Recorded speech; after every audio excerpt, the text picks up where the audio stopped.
ഒരു ഇടവേളയ്ക്ക് ശേഷം പക്ഷിപ്പനി നമ്മുടെ കേരളത്തിൽ പടർന്നു തുടങ്ങിയിട്ടുണ്ട്. അതുകൊണ്ട് തന്നെ ഹോട്ടലുകളിലെല്ലാം പോയിട്ട് കോഴിയിറച്ചി വാങ്ങി കഴിക്കുന്നതിനും മുട്ട കഴിക്കുന്നതിനും ആരോഗ്യവകുപ്പ് നിയന്ത്രണവും പറയുന്നുണ്ട്. പലരും ഇതിനകത്ത് പറയുന്നുണ്ട് ഈ കേരളത്തിൽ മാത്രം എന്താ പക്ഷിപ്പനി, തമിഴ്നാട്ടിൽ ഒരു കുഴപ്പമില്ല, അവിടെ നിന്ന് വരുന്ന കോഴിക്ക് ഇങ്ങനെയൊന്നും പറയുന്നില്ലല്ലോ എന്ന്.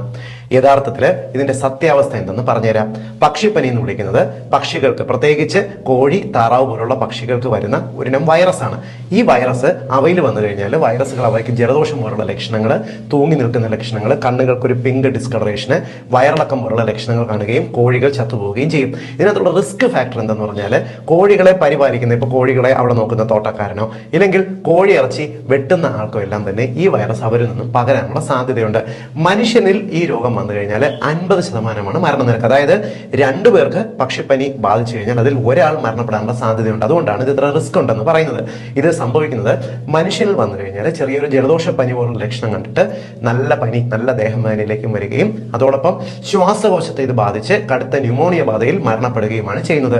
ഈ ഒരു സാഹചര്യം മനുഷ്യന് വരുന്നതിനെ ഒഴിവാക്കുന്നതിന് വേണ്ടിയാണ് പക്ഷികളെ കൂട്ടത്തോടുകൂടി കൊന്നൊടുക്കി ആ ഏരിയയിൽ വൈറസിനെ നിയന്ത്രിക്കാനായിട്ട് ശ്രമിക്കുന്നത്. തമിഴ്നാട്ടിലെല്ലാം തന്നെ ഈ ഒരു സമയത്ത് റിപ്പോർട്ട് ചെയ്യപ്പെടുന്നുണ്ടാകാം. എന്നാൽ ഇത് വാർത്തയിൽ വന്നാലോ ഇല്ലെങ്കിൽ പുറത്ത് ആരോഗ്യ വകുപ്പ് തമിഴ്നാട്ടിലുള്ള അറിഞ്ഞാൽ മാത്രമേ ഈ ഒരു പ്രശ്നമുള്ളൂ. അവിടെ ആരും ഇത് നോക്കാറുമില്ല. ഒരുപക്ഷെ വെട്ടി ചത്തുപോയ കോഴികൾ പോലും നമ്മുടെ നാട്ടിലേക്ക് വരുന്നുമുണ്ടാകാം, നമുക്കിത് അറിയത്തുമില്ല. അതുകൊണ്ട് തന്നെ ഇതിനകത്ത് റിസ്കുകൾ ഒഴിവാക്കേണ്ട കാര്യം പറഞ്ഞുതരാം.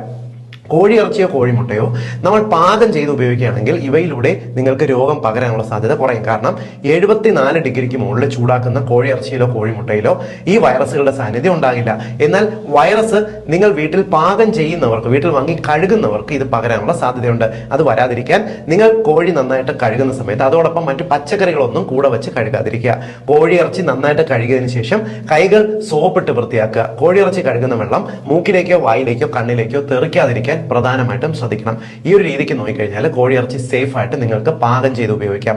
പാകം ചെയ്ത് കഴിഞ്ഞാൽ ഇതിനകത്തുള്ള വൈറസ് പൂർണ്ണമായും നശിച്ചു കഴിയും. ഇത് കേരളത്തിൽ കോഴിയിറച്ചിയും കോഴിമുട്ടയും കഴിക്കുന്ന എല്ലാവരുടെ അറിവിലേക്കായിട്ട് ഒന്ന് ഷെയർ ചെയ്തോളൂ.